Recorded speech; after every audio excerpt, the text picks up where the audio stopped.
Hello po, good day po sa inyo lahat and welcome to my channel, Best Investments by Mitsa Bache, and I am an accredited seller of the MCA Home. So today, nasamahan nyo ako, i-update ko po kayo sa construction ni Mulberry Place Phase 2. Okay pa?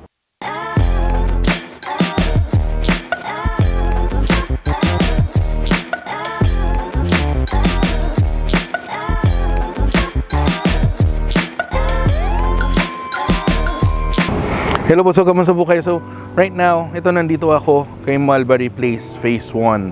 So this one is located in one of our private township in Acacia Estate. So ito nasa loob po ito ni Acacia Estate. So this one is located in Cayetano Boulevard in Taguig. So kung familiar kayo, malapit po ito kay BGC. Okay, malapit ito kay Heritage. So dito, ang kagandahan nitong project na to, existing na yung phase 1 niya, and then nilaunch natin previously yung phase 2. So for nakita niyo for this project, ito right now nandito ako sa amenity core niya, So meron siyang 1, 2, 3 and 4 existing mid-rise buildings. Okay, ngayon for Mulberry Place phase 2, that's on the other side. So currently meron tayong dalawang building na naka-open siyan na pre-selling. Okay? So tara samahan nyo ko doon sa taas para mapakita ko sa inyo yung site development natin for the phase 2 of Mulberry Place. So ito right now makikita rin nyo merong bazaar ngayon dito. May event dito sa taas sa may clubhouse nila. So ganyan ka-active yung property management office natin. So nagkakaroon ng mga events po dito po sa community natin na to. So napakaganda. So this is ito yung lounge pool nila. Okay. And this is the shower area, and then ito yung parang mini pocket garden natin. Ayan.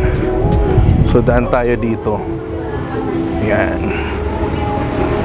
Na tayo dito. So ito ang kagandahan nito, this is like our Mireya residence. Yung mga naunang mid-rise development natin na meron tayong dedicated na clubhouse para sa amenity core natin. Okay, so ito na yung clubhouse niya. So right now, nandito tayo sa clubhouse. So ito yung phase 2 natin kay Mulberry Place. Pakita ko po sa inyo. Ayan. So right now, ito po yung phase 2 natin. So this is the whole phase 2 ni Mulberry Place. So dito, ito yung side na lap pool. And then that's the last building. And then this is ayan yung wherein Paisley building will be constructed.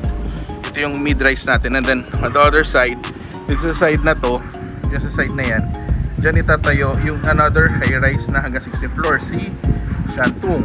So si Paisley dito po, and then Shantung, and then another high-rise na hindi pa namin nila-launch, and mid-rise dito sa harap. Okay, so yung part 2, yung phase 2 na amenity natin, the other swimming pool, the basketball court, and the playground dito sa area na to. Ayun po, so that concludes po my update for this project. So if you want to know more about this project, nandyan yung mga numbers ko pa naka-flash sa screen. You may contact me anytime through Viber, through WeChat, through Facebook Messenger, and also through WeChat, through WhatsApp. Nandyan din po. Pwede nyo makakontak doon. And also pwede tayo mag-schedule ng online presentation via Zoom, and pwede tayo mag-schedule ng site viewing. Okay? So again, thank you very much for watching po. Please don't forget to hit the subscribe button and notification bell para every time na nag-upload ako ng bagong video ko YouTube, na-notify po kayo. So thank you very much for watching po. God bless po. Stay safe po. Bye-bye po.